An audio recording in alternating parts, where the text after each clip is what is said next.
Now the second move of that triple threat situation is called a crossover. And the crossover is strictly just a change of direction. And let me show you exactly the way it should be done.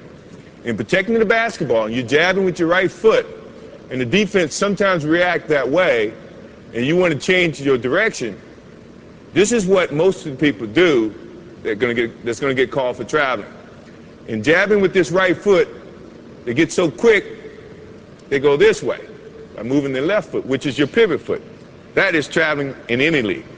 So the correct way to do it is when you jab, now you're going to pick up the same foot that you jabbed with and change directions.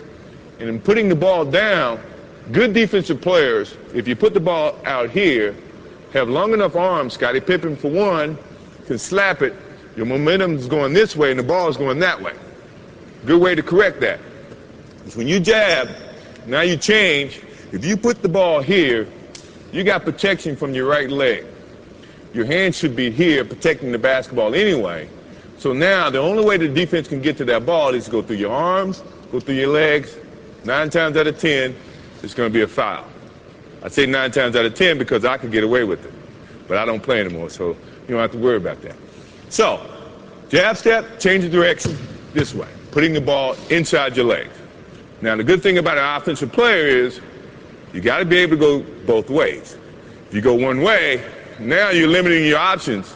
The defense is going to read that, and then they become more, I guess, have the advantage to try to limit your options. As an offensive player, you never want to limit your options. So when you're working on that move to do it this way, also do it that way. So now you can have two options. If my man is taking a defensive stance, the thing that I'm looking at right now is he's playing parallel. So now he's playing me to go either way, which is good. Which and also, to me, means all I have to do is give him a nice little fake this way. He's going to think and feel that that's the way I'm going. My change of direction is a little bit better to use when you see a guy with the parallel stance. Mainly because he doesn't know where you're going. So now you have so many options, you just try to use as many options as you can.